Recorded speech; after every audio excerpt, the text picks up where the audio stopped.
40,000-এর মতো ভোটার এবং যারা এবার প্রার্থী হচ্ছেন সেই প্রার্থীর একটা হিসাব করলে দেখা যায় যে প্রায় 19 জনের ভিতরে প্রতি 19 জনে একজন করে ক্যান্ডিডেট। তাহলে সেক্ষেত্রে যদি 28 জন ক্যান্ডিডেট প্রার্থী হন এবং হলগুলোতে যদি 13 জন প্রার্থী হয়, এত জনের নাম কিন্তু মনে রাখা খুব কঠিন এবং ব্যালট নাম্বারও কিন্তু মনে রাখা খুবই কঠিন। সেক্ষেত্রে আমরা দাবি জানিয়েছি যেন নাম, ব্যালট নাম্বারের হালনাগাদকৃত স্পষ্ট ছবি যুক্ত করা হয়। সেক্ষেত্রে আমরা এটাও বলতেছি যে যারা বিশেষ করে যারা নারী শিক্ষার্থী আছেন, হিজাব করেন, তারা যদি তাদের ছবি প্রকাশ করতে না চান, তারা যেভাবেই তাদের ছবি দেবেন সেভাবেই যেন লাগানো হয়। সেক্ষেত্রে আমরা বলতেছি না যে তাদের মানে হিজাব ছাড়া ছবি দিতে হবে, সেটা আমরা বলতেছি না। যারা যেভাবে কমফোর্ট করেন তাদের সেই ছবি দিতে হবে, তবে ছবি সেখানে দেওয়ার জন্য আমরা দাবি জানিয়েছি। এবং যারা ক্যান্ডিডেট হয়েছেন এবং বিশ্ববিদ্যালয়ে বর্তমান যারা ভোটার আছেন তাদের কিন্তু সবারই এইটা দাবি। আমরা গতকালকে চিফ রিটার্নিং অফিসার সহ যারা ছিলেন আমরা তাদের সাথে কথা বলেছি। আমরা আজকে লিখিতভাবে সেই দাবি জানাবো। আমরা মনে করি যে স্বচ্ছ নির্বাচন এবং যারা ভোট দিবেন তাদের জন্য এই প্রক্রিয়াটা সহজ করার জন্য অবশ্যই এই ছবি যুক্ত করাটা অতীব প্রয়োজনীয়। কারণ ছবি যদি যুক্ত না করা হয় স্বাভাবিকভাবেই এতজনের নাম অনেক ক্ষেত্রে কাছাকাছি হয়, নাম কাছাকাছি হওয়ার কারণে কনফিউশন হতে পারে, এতগুলো ব্যালট নাম্বার মনে রাখা এইভাবে সম্ভব না। তো সে আমরা মনে করি যে বিশ্ববিদ্যালয়ে আমরা গতকালকে যখন কথা বলেছি, আমাদের আজকে সংবাদ সম্মেলন করার কারণটা হচ্ছে আমরা বিশ্ববিদ্যালয়ের নির্বাচন কমিশনার সহ যারা চিফ রিটার্নিং অফিসার সহ যারা ছিলেন তাদেরকে আমরা সেই রকম আন্তরিক দেখি নাই।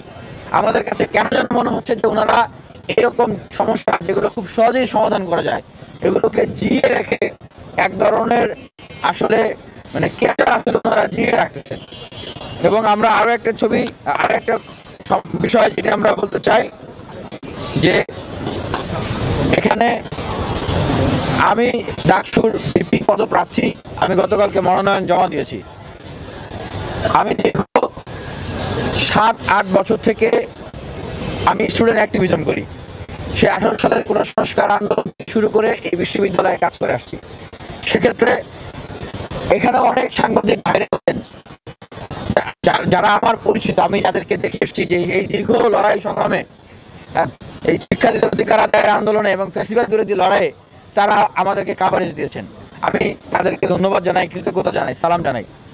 তবে আমি গতকালকে খুবই আশাহত হয়েছি এবং একরকম আতঙ্কিত হয়েছি যখন দেখেছি যে মূলধারার অনেক মিডিয়াতেও আমার নামটাকে ভুলভাবে প্রচার করা হয়েছে এবং যখন দেখছি যে ধারাবাহিকভাবে ভুলভাবে প্রচার করা হয়েছে তখন আমার কাছে মনে হয়েছে যে না, এটা কোনো মিস্টেক না, এটা একটা সংঘবদ্ধ চক্রান্ত। কারণ আমার নাম কি এটা অনেক পত্রপত্রিকায় ধারাবাহিকভাবে দীর্ঘদিন থেকে প্রচারিত হয়ে আসছে, তারপরে গতকালকে হঠাৎ করে সেই পত্রিকায় আমার নামটা ভুল হয়ে গেল, এটা কিভাবে সম্ভব? যেমন উল্লেখ করে যদি বলি, যুগান্তর পত্রিকায় আমার নাম দেওয়া হয়েছে মোল্লা বিনিয়ামিন এবং বাংলা ভিশনে ফটোকার্ড ছাড়া হয়েছে একই রকম নামে এবং চ্যানেল 24-এও ফটোকার্ড ছাড়া হয়েছে একই রকম নামে, ঢাকা পোস্টেও ফটোকার্ড ছাড়া হয়েছে একই রকম নামে। এবং মিডিয়াগুলোতে এরকম নাম আসার কারণে অনেকে এই ধরনের নামই তারা প্রচার করছে। আসলে ডাকসুতে মোল্লা বিনিয়ামিন নামে ভিপি প্রার্থী কেউ নাই। সুতরাং আপনারা এমন একজনকে ভিপি প্রার্থী হিসেবে সারা বাংলাদেশে প্রচার করতেছেন যার আসলে কোনো অস্তিত্ব নেই। তো এটা অবশ্যই একটা বড় ধরনের একটা বিভ্রান্তি। সারা বাংলাদেশের কোটি কোটি মানুষের কাছে আপনারা এই সংবাদটি পৌঁছাচ্ছেন এবং যারা ডাকসুতে ভোট দেবেন, প্রার্থী হচ্ছেন, তাদের কাছে এই ফটোগ্রাফগুলো বা আপনাদের এই নিউজগুলো পৌঁছেছে। ভোট দিতে আসলে কারো অস্তিত্ব নাই বা তারা যখন খুঁজবেন যে এই নাম আসলে বিশ্ববিদ্যালয়ে কারো অস্তিত্ব নাই, তাহলে এটা কি একটা চক্রান্ত নয়?